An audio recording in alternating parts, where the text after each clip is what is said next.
अस्सलाम वालेकुम जी। आज हम बात करने वाले हैं कंप्यूटर या लैपटॉप के डिफरेंट पार्ट्स के ऊपर, जैसे कि एलसीडी है, कीबोर्ड है, या ये माउस पैड है, और इसके कंप्यूटर के अंदर जितने भी कंपोनेंट्स लगे हैं हम वन बाय वन उन सब पे बात करेंगे और उनके काम डिस्कस करेंगे। तो मेरे पास ये लैपटॉप डिसअसेंबल पड़ा हुआ है।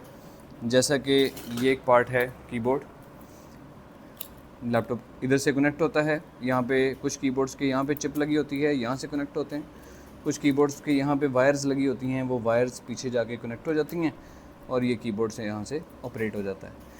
कोई भी इसका एक बटन ख़राब हो जाए या दो बटन ख़राब हो जाएं तो मार्केट में इसको रिपेयर नहीं करते, बल्कि हमें लैपटॉप में कीबोर्ड नया ही लगवाना पड़ता है। तो ये इसकी चिप है, यहाँ से कनेक्ट होगा, लेकिन बहुत सारे कीबोर्ड्स की यहाँ पे चिप लगी होती है और यहाँ से वायर कनेक्ट हो रही होती है। तो ये कीबोर्ड है, ये बैटरी है। अब बैटरी दो किस्म की आती हैं, एक लिथियम बैटरीज़ होती हैं जो कि ये है, इसमें पाउडर होता है, और ये बैटरीज़ हैं सेल वाली। ये बैटरी हमने खोल के भी रखी हुई हैं। ये सेल्स होते हैं बैटरीज़ के अंदर, ये देखें। एक सेल ख़राब हो जाए तो ये सेल क्योंकि सीरीज़ में लगे होते हैं सारे, तो एक सेल ख़राब हो जाए तो बैटरी रिस्पॉन्स नहीं करती, हमें वो सेल रिप्लेस करना पड़ता है। इसलिए बैटरी रिपेयरिंग जब होती है तो रिपेयरिंग में भी ये सेल रिप्लेस किया जाता है, जो सेल ख़राब होता है, और रिप्लेस करके बैटरी बिल्कुल ठीक हो जाती है। लिथियम बैटरीज़ को भी रिपेयर किया जा रहा है। इसमें जो पाउडर होता है, जो मटेरियल होता है, बाकी उसको रिप्लेस कर दिया जाता है लोकल मटेरियल से, चाइना से जो आता है, और बैटरी ठीक काम करने लग जाती है, लेकिन पहले से टाइम कम देती है। जब बैटरी एक रिपेयर हो जाती है तो सेल ओरिजिनल नहीं रहते, या सेल अच्छी क्वालिटी के नहीं लगाते वो लोग, जिस वजह से बैटरी टाइम उसके बाद कम देती है। तो ये दो तरह की बैटरीज़ हैं जो कि लैपटॉप में इस्तेमाल की जाती हैं चार्ज को स्टोर करने के लिए, ताकि हम चार्जर के बगैर भी लैपटॉप को इस्तेमाल कर सकें। इसके बाद नेक्स्ट कंपोनेंट है हमारा मदरबोर्ड। ये कंप्यूटर का सेंट्रल कंपोनेंट है।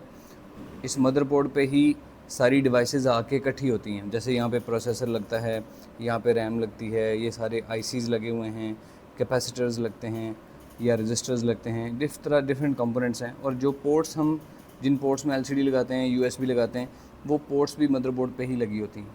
ये डिफरेंट साइज़ में आते हैं। अगर आपने पीसी ख़रीदा है तो पीसी में ये मदरबोर्ड बड़े साइज़ का होगा, लैपटॉप में छोटे साइज़ का भी होता है। और कुछ पीसी ऐसे भी आ चुके हैं जिनमें बहुत छोटा सा मदरबोर्ड अब इस्तेमाल किया जाता है। जो स्मार्ट पीसीज़ हैं, छोटे साइज़ के पीसीज़ हैं, वहाँ पे ये मदरबोर्ड इससे भी छोटे साइज़ में यूज़ किया जाता है। तो मदरबोर्ड कंप्यूटर का वो सेंट्रल कंपोनेंट होता है जहाँ सारे कंपोनेंट आके इकट्ठे होते हैं और यहीं पे सारे कंपोनेंट कनेक्ट होते हैं। जैसे अगर आप बैटरी भी ले लें ना, तो बैटरी ने भी इधर आके ही कनेक्ट होना होता है यहाँ पे, तो बैटरी भी इधर ही कनेक्ट होती है मदरबोर्ड के ऊपर ही, और बाकी कंपोनेंट भी सिर्फ ये जो कीबोर्ड है ये भी मदरबोर्ड पे ही कनेक्ट हो रहा होता है। नेक्स्ट कंपोनेंट है हीट सिंक। अब ये हीट सिंक है, ये बड़े साइज़ के भी होते हैं। कुछ कंप्यूटर्स में जो पीसीज़ के अंदर ये बड़े साइज़ के भी होते हैं। इसका काम है हीट को जज़ब करना। जो प्रोसेसर हीट प्रोड्यूस करता है उस हीट को ये जज़ब करके यहाँ तक लेके आता है, और यहाँ पे आगे फ़ैन लगा होता है जो फ़ैन हीट को उठा के बाहर फेंक देता है। ये फ़ैन्स लगे होते हैं। आपने बड़े साइज़ के इंटरनेट से पिक्चर्स भी अगर आप देखेंगे तो फ़ैन लगे होते हैं हीट सिंक के ऊपर, जो हीट जज़ब करता है। हीट सिंक फ़ैन उस हीट को बाहर फेंकने का काम करता है। तो ये हीट सिंक है। यहाँ पे पेस्ट लगती है, प्रोसेसर क्योंकि जो हीट प्रोड्यूस कर रहा होता है, कूलिंग पेस्ट लगाई जाती है ताकि प्रोसेसर को वो ठंडा रखे, और फिर बाकी की हीट ये जज़ब करके यहाँ तक ले आता है और फ़ैन उस हीट को उठा के बाहर फेंक देता है। इस तरह ये हीट सिंक और फ़ैन काम करते हैं। ये भी मदरबोर्ड के ऊपर ही प्लेस होते हैं। जो आप अडाप्टर यूज़ करते हैं या लैपटॉप चार्जर जिसको बोलते हैं, चार्जर बोल दें या अडाप्टर बोल दें, वो चार्जर यहाँ पे केबल आप कनेक्ट करते हो, और वो चार्जर का काम क्या होता है या अडाप्टर का काम क्या होता है कि वो 220 वोल्ट यहाँ से लेता है, और अंदर इसके ट्रांसफार्मर्स, कैपेसिटर्स, रजिस्टर्स लगे होते हैं या वोल्टेज कंट्रोलर लगे होते हैं। उनका काम होता है चार्ज को कन्वर्ट करके 5 वोल्ट 3 वोल्ट में कन्वर्ट करना, क्योंकि कंप्यूटर के जो आगे कंपोनेंट्स लगे हैं उनको 220 वोल्ट नहीं चाहिए, उनको चाहिए 5 वोल्ट, 12 वोल्ट, 3 वोल्ट, 3.5 वोल्ट। तो चार्ज को कन्वर्ट करना 220 से आगे, आपके जो घरों में इलेक्ट्रिसिटी भी 220 वोल्ट आ रही होती है, आपकी गली के एंड पे ट्रांसफार्मर लगा होता है, वो ट्रांसफार्मर का काम भी ये होता है कि 1500 वाट एनर्जी आ रही है, उसको 220 वोल्ट में कन्वर्ट करके आगे घरों में देना है। तो जो ट्रांसफार्मर्स आपके गली के खंभे के पास लगे होते हैं, उनका भी यही काम होता है कि चार्ज 220 वोल्ट लिया इसने और आगे इसने 5 वोल्ट 3 वोल्ट 12 वोल्ट में कन्वर्ट करके दिया। ये इसका इंटरनल व्यू होता है। इसके ऊपर जैकेट चढ़ी होती है ऑब्वियसली प्रोटेक्शन के लिए, लेकिन ये इसका अंदर का व्यू होता है। अगर किसी कंप्यूटर को आपने इंटरनेट की फैसिलिटी देनी है तो कंप्यूटर के अंदर वाईफाई कार्ड नहीं लगे होते। ये वाईफाई कार्ड है, इसको अल्फ़ा कार्ड भी बोलते हैं।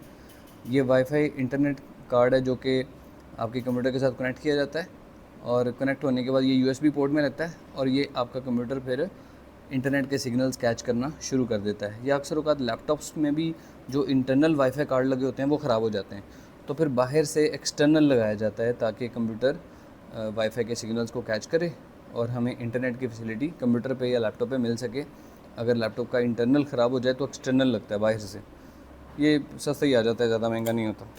ये माउस चिप है, आप माउस की वायर देखते हैं इतनी बड़ी, आगे सिर्फ ये एक चिप लगी होती है और ये बॉडी है उसके ऊपर। पकड़ने के लिए ये बॉडी उसके ऊपर चढ़ाई जाती है ताकि इसकी चिप के नीचे जो लेज़र लाइट लगी होती है वो कर्सर की मूवमेंट को वो कंट्रोल करती है और ये ऊपर उसकी सारी जैकेट है। मेरे पास वायरलेस माउस भी पड़ा हुआ है, वायरलेस माउस भी ऐसे ही काम करता है। वायरलेस माउस में क्या होता है कि ये डोंगल लगी होती है, ये डोंगल है, ये आपने कनेक्ट कर देनी है और ये आपके वायरलेस माउस का इंटरनल स्ट्रक्चर है। ये देखें, इसके अंदर सेल लगा होता है, जो सेल चार्ज होता है, यहाँ से चार्जर लगता है, ये सेल चार्ज होगा और इसके इंटरनल स्ट्रक्चर भी वैसा ही है। ये प्रोसेसर है। प्रोसेसर अब चिप वाले आते हैं, ये देखें, आप करीब करें कैमरा, यहाँ पे ये पिन्स लगी हुई हैं। ये पिन्स जब टेढ़ी हो जाती हैं तो प्रोसेसर रिस्पॉन्ड नहीं करता। ये कंप्यूटर का ब्रेन है, प्रोसेसर रिस्पॉन्ड नहीं करता तो पिन्स की बजाय फिर इनको रिप्लेस करके यहाँ चिप लगा दी गई है ताकि ये कनेक्शन चिप के ज़रिए हो जाए और पिन्स वाला चक्कर ही ख़त्म हो जाए। और प्रोसेसर भी अब और ज़्यादा एफिशिएंट आ चुके हैं। ये पुराने मॉडल का प्रोसेसर है जो ख़राब भी हो चुका है। अब ये देखें, सारी पिन्स टेढ़ी हुई हैं, तो ये प्रोसेसर है कंप्यूटर का ब्रेन। इसका काम है सारे डिसीजंस लेना, फ़ैसले लेना, सारा इसका काम है। इसके ऊपर ही मैंने कहा था कूलिंग पेस्ट लगती है यहाँ पे और हीट सिंक इसके ऊपर लगा होता है ताकि वो हीट को जज़्ब कर सके और आगे फिर फ़ैन लगा होता है इस तरह से। ये लिथियम बैटरी का इंटरनल स्ट्रक्चर है। जैसे मैं बता रहा था कि लिथियम बैटरी है, जैसे सेल वाली बैटरी में दिखा रहा था आपको, ये सेल वाली बैटरी है, तो ये लिथियम बैटरी है। इसके अंदर ये पाउडर होता है इनके अंदर और उसको चार्ज किया जाता है और वो केमिकल मटेरियल। बाकी फिर इसकी डिटेल जाननी हो तो इलेक्ट्रॉनिक्स डिपार्टमेंट है, इलेक्ट्रॉनिक्स डिपार्टमेंट इसको डिटेल में बात करेगा। हमारे डिपार्टमेंट में सिर्फ हमें इतना नॉलेज होना काफ़ी है। इलेक्ट्रॉनिक्स डिपार्टमेंट फिर इसको डिटेल में डिस्कस करता है कि इसके अंदर क्या मैकेनिज़्म चल रहा है, चार्ज कैसे स्टोर हो रहा है, इलेक्ट्रिक सर्किट्स कैसे काम कर रहे हैं, वगैरह वगैरह। ये इसका कनेक्टर है जो मदरबोर्ड पे कनेक्ट हो जाता है। ये रैम है।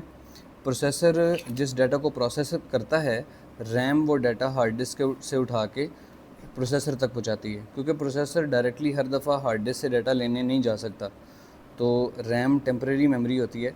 जितने भी सॉफ्टवेयर आप लोड करते हो, जितना बड़ा सॉफ्टवेयर लोड करना है आपने, उतनी रैम ज़्यादा लगती है उसको, क्योंकि टेम्परेरी मेमोरी में उतनी ज़्यादा जगह लेता है ना। आपने एडोब फोटोशॉप, इलस्ट्रेटर, बड़े बड़े सॉफ्टवेयर रन करने हैं तो मेमोरी उतनी बड़ी होनी चाहिए फिर, ताकि उतनी बड़ी मेमोरी उस सॉफ्टवेयर ने कंज्यूम करनी है और वहाँ से डाटा फिर प्रोसेसर के पास जाना है और प्रोसेसर ने उसको प्रोसेस करना है। प्रोसेसर की अपनी कैशे मेमोरी भी होती है, वो भी ज़्यादा होनी चाहिए, बट रैम भी ज़्यादा होनी चाहिए। ये नहीं कि एक कंपोनेंट फास्ट लगा लो और दूसरा कंपोनेंट स्लो लगा लो, तब भी प्रोसेस स्लो ही चलेगा। तो ये टेम्परेरी कंप्यूटर में बड़े साइज़ की रैम लगी होती है, प्रोसेसर ऑलमोस्ट सेम साइज़ ही होता है। ये हार्ड डिस्क है। ये हार्ड डिस्क का इंटरनल स्ट्रक्चर है। इसमें ये प्लेटर्स लगे होते हैं, इसमें मैग्नेटिक वे से डाटा को स्टोर किया जाता है इन प्लेटर्स के अंदर। ये इसके नीचे मोटर लगी होती है, स्पिंडल मोटर, स्टेपल मोटर, जो कि डाटा को उठाने का काम करती है, और ये लॉजिक बोर्ड लगा होता है। तो ये स्लो होती है हार्ड डिस्क। ये HDD है, हार्ड डिस्क ड्राइव। इसके मुकाबले में अब चिप वाली हार्ड डिस्क आ चुकी हैं। वो इतनी सी हार्ड होती है चिप वाली, वो एक चिप की तरह होती है, उसमें कोई मैकेनिकल मूवमेंट नहीं होती। इस वजह से वो SSD जो चिप वाली हार्ड होती है वो ज़्यादा फास्ट होती है। SSD हार्ड, चिप वाली हार्ड ज़्यादा फास्ट होती है, और ये हार्ड स्लो होती है क्योंकि इसमें मैकेनिकल मूवमेंट्स हो रही होती हैं। ये CD रोम है, आपके लैपटॉप या कंप्यूटर का CD रोम है। अब तो ये आना बंद हो गए हैं क्योंकि CDs इस्तेमाल होनी बंद हो गई हैं, तो ये भी अब लैपटॉप्स में आना बंद हो गए हैं। अब मोस्टली लैपटॉप्स में CD रोम नहीं लगे आते। आपके कंप्यूटर का जितना भी इनपुट आउटपुट ऑपरेशंस का काम होता है वो सारा बायोस में स्टोर होता है। बायोस एक चिप का नाम होता है जो कि मदरबोर्ड के ऊपर ही लगी होती है। ये बायोस चिप है। अब ये बायोस चिप का काम होता है कंप्यूटर जब ऑन हो या ऑफ हो तो इनपुट आउटपुट के तमाम ऑपरेशंस को डील करना। लेकिन कंप्यूटर जब बंद हो जाता है तो कंप्यूटर के जो बेसिक इनपुट आउटपुट प्रोसेस हैं उनको स्टेबलाइज़ करना, डेट और टाइम को स्टोर रखना या कंप्यूटर के बायोस के पासवर्ड को स्टोर रखना, वो काम भी बायोस का ही होता है। लेकिन फिर इसको पावर देने का काम ये सीमोस बैटरी करती है। सीमोस बैटरी का काम होता है लैपटॉप के बंद होने के बाद इसको पावर डिस्ट्रीब्यूट करना बायोस चिप को, ताकि आपका डेट एंड टाइम सही रहे, आपके कंप्यूटर का जो बायोस को पासवर्ड लगा हुआ है वो सेव रहे। विंडो का पासवर्ड उससे आगे जाके आता है, पहले बायोस का पासवर्ड आ रहा होता है, तो उस पासवर्ड को स्टोर रखना। और भी जितने भी बेसिक इनपुट आउटपुट के रिलेटेड ऑपरेशंस हैं वो बायोस हैंडल करती है। अगर आपने किसी कंप्यूटर को बहुत लंबे अरसे तक बंद करके रख दिया है तो ज़ाहिर बात है ये चार्ज ख़त्म हो जाएगा और आपकी बायोस क्रैश भी कर सकती है और बायोस बंद भी हो सकती है। इसलिए ज़्यादा देर तक लंबी टाइम तक जो पड़े होते हैं कंप्यूटर्स, उनके सेल ख़राब हो चुके होते हैं, हम जैसे ही उनको ऑन करते हैं शॉर्ट सर्किट होता है और हमारी बायोस करप्ट हो जाती है। फिर बायोस को ओवरराइट करने के लिए मार्केट जाना पड़ता है, रिपेयरमैन को दिखाना पड़ता है और हमें प्रॉब्लम होती है फिर। इसलिए कोशिश करें कि लंबे अरसे तक आपने कंप्यूटर को बंद करके रखना है, सेव करके रखना है, तो सारे कंपोनेंट हटा दें, सेल भी उतार दें, रैम भी उतार दें, प्रोसेसर भी उतार दें। बड़े बड़े कंटेनर्स की फॉर्म में जो लोग सामान लेते हैं वो भी चीज़ों को ऐसे स्टोर करते हैं कि वो सेपरेट स्टोर करते हैं और जब सामान देना होता है तो वापस असेंबल कर देते हैं, वापस जोड़ देते हैं और कंपोनेंट अलग-अलग पड़े ख़राब नहीं होते। जब वो कनेक्टेड रहते हैं और आप पावर देते हो तो शॉर्ट सर्किट होने का ख़तरा होता है, लेकिन जब आपने उतार ही दिया तो शॉर्ट सर्किट होने का ख़तरा ही ख़त्म हो गया, तो फिर ये प्रॉब्लम नहीं आता। CD रोम में जो CD इस्तेमाल होती है वो ये, अब ये इस्तेमाल नहीं होती। ये भी अल्फ़ा कार्ड है जो मैंने आपको पहले दिखाया था, इस फॉर्म में भी अल्फ़ा कार्ड आते हैं। अगर आपके कंप्यूटर में इंटरनेट फैसिलिटी नहीं है या वाईफाई कार्ड ख़राब हो गया या लगा ही नहीं है तो आप ये अल्फ़ा कार्ड लगा लें। और अल्फ़ा कार्ड इस तरह के भी आते हैं एंटीना वाले, तो ये मल्टीपल वेरिएशंस अवेलेबल हैं, होते सारे चाइना के ही।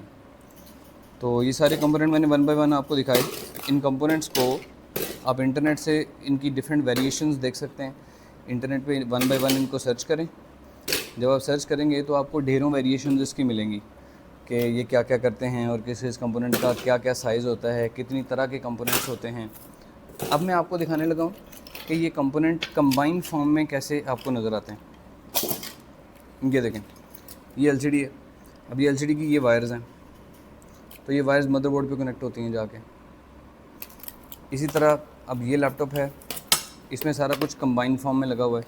जैसे ये प्रोसेसर लगा हुआ है, प्रोसेसर के ऊपर ये हीट सिंक लगा हुआ है, दरमियान में इसके पेस्ट लगी हुई है। हीट सिंक ने हीट को जहाँ लेके आना है और फ़ैन ने उठा के उसको बाहर फेंक देना है। इसी तरह यहाँ पे रैम लगेगी, यहाँ पे बाकी चिप्स लगी हुई हैं। CD रोम की जगह ये है, यहाँ CD रोम लगना है। इसी तरह यहाँ पे हार्ड डिस्क की जगह खाली छोड़ गई है, यहाँ पे हार्ड डिस्क लगनी है। ये सीमोस बैटरीज छोटी छोटी 2 लगी हुई हैं, सीमोस बैटरीज लगी हुई हैं। बाकी चिप्स एज इट इज़ हैं। ये बायोस है एंड ये पोर्ट्स हैं इसकी। आप इसको खोलेंगे तो ये इसका माउस पैड है, ये कीबोर्ड है, ये LCD है। तो ये सारा कंबाइन फॉर्म में आप देख रहे हैं। और वो जो मैंने आपको पहले दिखाया वो सारा डिसअसेंबल फॉर्म में था, उसमें कंपोनेंट बाय कंपोनेंट मैंने आपको एक्सप्लेन किया। If you have any question comment down, I will answer and thank you very much. अल्लाह हाफिज़।